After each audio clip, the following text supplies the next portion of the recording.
So today I want to show you how a simple math rule that's able to predict patterns of the universe has also accurately tracked the last 15 years of Bitcoin's price. And I want to show you what this formula says Bitcoin should be worth 10 years from now. I know it sounds crazy, but check this out. It's math and science. Now, if a magician was to show you a deck of cards, at first you might look at it and see that it looks like a random shuffled deck of cards, and you wouldn't necessarily know its secrets, because the secret is that it's a stacked deck of cards, and it allows me to cut to a very specific playing card, like the King of Spades. Is that the King of Spades? Yeah, that would have been awkward. But when we look out at the universe, most of us see our lives as completely random. Like everything is chaos based on unpredictable systems that interact with each other in no specific way. But believe it or not, the universe is like a stacked deck of cards. It also has a pattern to it, except the universe is so big and so complex, we can't see those patterns, but they're there, hidden inside of mathematics in what are called power laws. Power laws can tell us how big earthquakes get. They can tell us how big cities get. They can be used to explain the distribution of wealth around the world, the popularity of words inside of books and languages, the size of brains versus the size of bodies, the length of roads in cities, the size of craters on the moon, and how long it takes for planets to orbit around the sun. Now, power laws help us find relationships between two very different things in a way that allows us to observe the past and make predictions about the future in everything, in biology, society, technology, and even financial markets. Now, an astrophysicist applied mathematics and recently discovered that Bitcoin has followed one of these laws of power. So if you're the kind of nerd that likes this stuff, let's do a deep dive from which there is no coming out of, and I'm going to show you how these laws of power describe the secrets of the universe and what it says Bitcoin's price could be worth at the next cycle peak and 10 years from now. So let's get into it. Hi, my name is Andre Jick. Hope you're doing well. Come for the finance and stay for the magic of the power laws. So let me give you an example of one of the coolest power laws from one of my favorite YouTubers of all time, Michael from Vsauce, and his video, The Ziff Mystery. Now, in his video, Michael explains that the most popular English words of all time are the, of, and to a, in, is, I, that it for you was with on as have but be they. Sounds like some sort of an old spell for a ritual, but believe it or not, if you graph the most popular words that are written or spoken, you'll start to see a pattern that you wouldn't think should be there. You'll find that the second most popular word will show up half as often as the first. The third most popular word will appear 1/3 as often as the first. The fourth word will appear 1/4 as often, and the fifth one as fifth as often, and so on and so forth for every single word. Each word's popularity is directly proportional to 1 divided by its rank. Now, if you plot this rank and frequency on a log-log chart, you'll see a perfectly straight line revealing the clue that language is an example of a power law in action. Now, you might be thinking, okay, that's kind of a weird coincidence, but how is it useful that you can draw a straight line through a bunch of dots? It's useful because if you can find the exponential relationship between two different things, you can make some really accurate predictions about it. In Michael's video, he was able to guess that the word sauce should appear roughly 30,000 times between all its uses on Wikipedia and the Gutenberg project, and his guess came extremely close to reality. Now, this ability to make accurate predictions applies not just to the English language, but to every language in the world, including ancient languages we still haven't fully figured out. And the question is, how is something so humanly complex and so unique as language is easily predictable by mathematics? But first, hey gang, welcome to your 8-minute ab workout routine. I'm just kidding. But just like working out is something you have to do for a really long time before you see results, investing is kind of the same in that the earlier you start and the longer you do it, the better off you'll be, which is also why I want to share the sponsor of today's video, Webull. Webull is offering a 3.5% bonus for new contributions from non-Webull accounts and a 1.5% bonus for IRA transfers. And look, I realize that retirement is not as sexy as abs or working out, but I would say it's way more important, so stick around. Webull has a variety of IRA options like traditional, Roth, and rollover IRAs. And what's nice is you can manage up to 5 different IRA accounts, both self-directed and managed ones, which gives you a lot more flexibility towards your own personal finance goals. For example, Webull's self-directed IRA accounts are great for people who like to pick what they want to invest in. And if you like a more hands-off approach, you can do that too with Webull's managed IRA accounts, which are powered by their smart advisor and State Street strategies, which do the work for you automatically. They take care of all the heavy lifting for you by creating a diversified portfolio that aligns with your goals and risk tolerance. Webull also offers competitive APY on their cash management, and they offer stocks, ETFs, and options. Plus, you can set up recurring investments either daily, weekly, bi-weekly, or monthly, so you can just set it and forget it with dollar cost averaging. So once you're ready to get financially swole for retirement, head on over to Webull and get your bonuses by using the link you see below or the link you find in the description of the video. Thank you, Webull, for sponsoring this portion of the video, and now let's get back to it. But now let's go a lot farther. Literally, let's go into deep space. An astronomer named Johannes Kepler discovered that there's a power law relationship between how far away a planet was from the sun and how long it took that planet to orbit around the sun. Turns out, knowing this secret power law allowed us to predict this motion for every single planet in our solar system. And the relationship there, once plotted, is again in a perfectly straight line. Why? Why is there a pattern to space rocks circling around a giant ball of fire?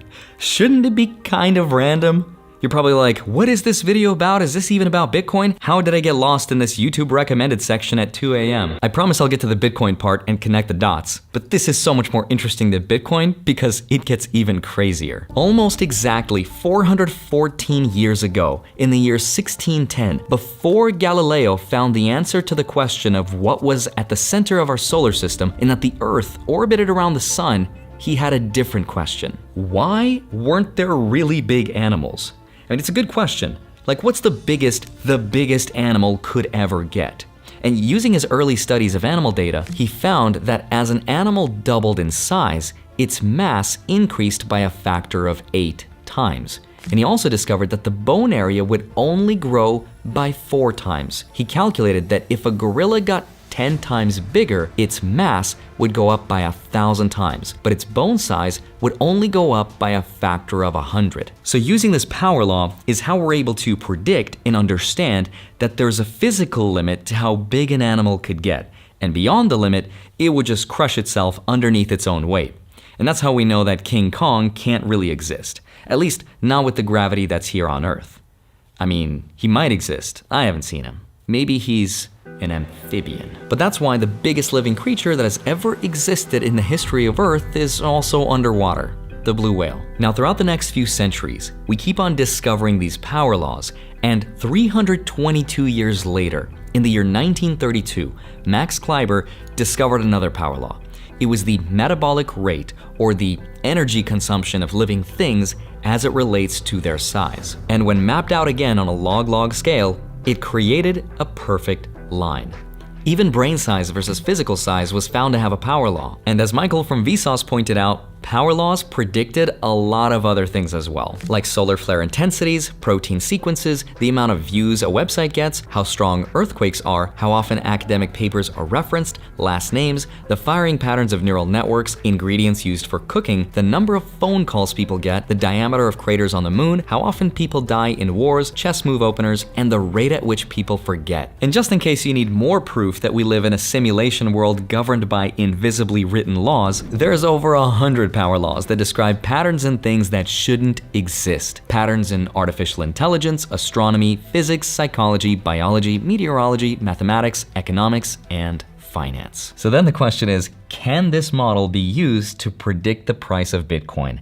And this is what I've been setting you up for this entire video. According to astrophysicist Giovanni Santastasi, who discovered this connection, he says that 15 years of data shows that Bitcoin also follows a power law principle. Giovanni's theory says that Bitcoin's price is not as random as it seems.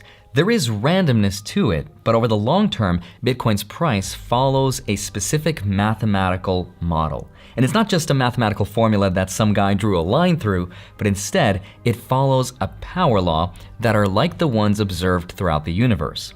Now, what I want to show you right now is a graph that's going to look kind of similar to what you might have seen before, but this one is not the stock to flow model. It's very different. So here's what it looks like. The yellow line represents the current price. The red line represents what's called the support line, which is the level Bitcoin usually never drops below, and it's been incredibly accurate. The green line is what's called the linear regression line, which you can think of sort of like the fair value price, where Bitcoin will eventually go back to, and the purple line is the resistance line that Bitcoin typically maxes out at. And this one is the hardest to predict. By the way, that chart that I just showed you is a log linear chart, which has been super useful in telling us where the bottom of Bitcoin is. And over the last 15 years, it's been scary accurate. Now, another chart that's a log chart, like the one that we see in power laws, is much more useful in telling us when Bitcoin's price could 10x and then 10x again and again.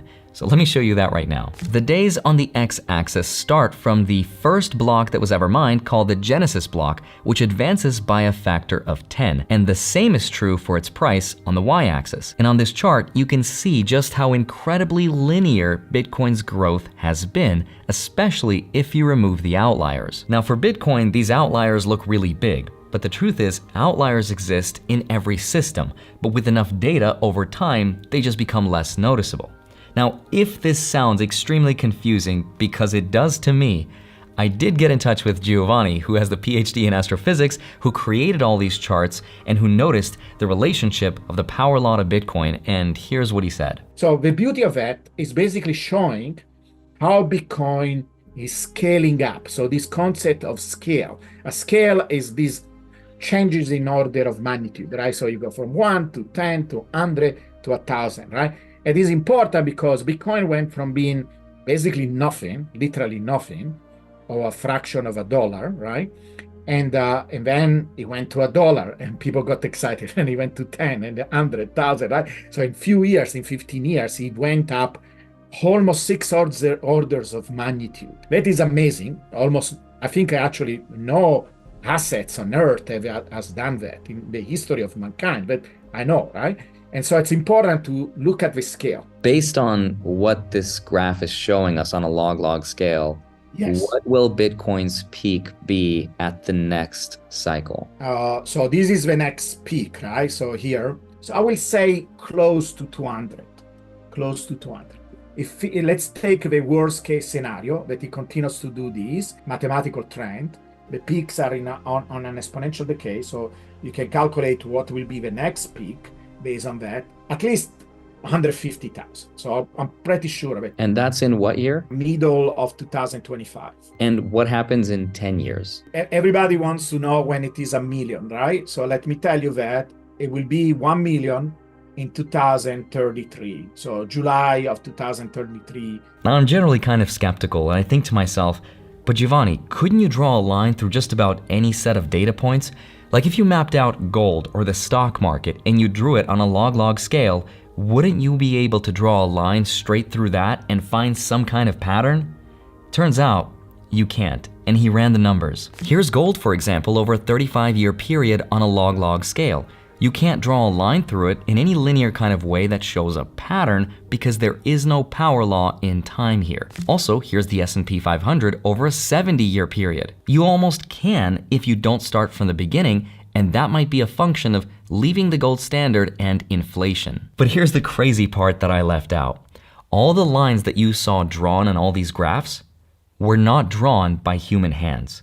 Giovanni doesn't look at these graphs and thinks, there's a pattern here, I think I'll draw a line through it. All the lines that were drawn as functions of mathematical formulas that are way over my head, but Giovanni did show me that there's a way to measure the accuracy of these models based on something called regression, which is the R-squared number. Now, in Bitcoin's case, for this model, it's 0.953. In layman's terms, that translates to 95.3% accuracy when applying all this data to its regression. In other words, its past 15-year history. And no other asset even comes close to that. We are dealing, if this hypothesis that we are dealing with a power law is true, is not another formula. It's something very intrinsic to the system that it's almost like a fingerprint for the system. And the system will continue to do that in the future. In fact, as it grows, it should be even more stable. It's more difficult to change it. It's such a big network that it cannot be gamed. Again, not a precise prediction, more of a ballpark number. But you can think about this kind of stuff more like predicting the climate. See, weather patterns are really hard to tell because they fluctuate day to day. But the climate is that long-term trend that we can predict. And that's sort of what these models are doing. And if Bitcoin continues to follow the power law like it has been for the last 15 years, then all of this should theoretically be accurate. But the question is, will this actually happen? Here's my opinion. I'm not a mathematician and I am not an astrophysicist, and you're not gonna find the answer from a dude that looks like Harry Potter. Everything I've shown you in this video, I learned from making this video after spending an embarrassing amount of time researching for it, so I don't think my opinion is gonna be very insightful or very valuable, but I wouldn't be very surprised if Bitcoin's price followed some kind of a power law. Now, as someone who has bought Bitcoin and held it for a long time now, one of my biggest worries is that Bitcoin was just a trend that would maybe eventually go away. But I think that worries disappeared once they approved the spot Bitcoin ETF, which tells me that Bitcoin is a new asset class and it's here to stay because it's been approved by the traditional financial markets. Now, my worry today is that for a lot of people, Bitcoin is almost like a religion, which I don't really care for that part, but I can look beyond it. Now, past that point though, I think Bitcoin is, for the first time in human history, something that combines technological, psychological, societal, financial, and macroeconomic concepts all into one thing that you can buy 24 hours a day, 7 days a week. So maybe Bitcoin's price is not a function of randomness, but instead, it's a power law that follows complex networks that exhibit very complex human behaviors. So maybe in 10 years, Bitcoin could be worth $1 million, or maybe this is completely wrong. But I'd love to know if you could find this video 18 months from 2024 after the halving, when we'll know more data. And I'd love to see 10 years into the future if you ever stumble on this video. I want to give credit to physicist Geoffrey West, who's published incredible amounts of research into this, Michael from Vsauce, who has a way better video about power laws, Francisco Rodriguez for his article on Medium, and of course I want to thank Dr. Giovanni Santostasi for letting me pick his brain and making the connection between power laws and Bitcoin. And I'm going to leave the entire 1.5 hour conversation that we had if you're a nerd and you want to listen to it, as well as all the resources that I used for this video if you want to make your head spin, but in a good way. I hope you have a wonderful rest of your day. Smash the like button, subscribe if you haven't already. Don't forget to grab your free stocks. Links are down below, and then go track them automatically with the spreadsheet link down below in my Patreon. Love you. Thank you so much for watching this video. I'd love to see you back here on Monday and Friday.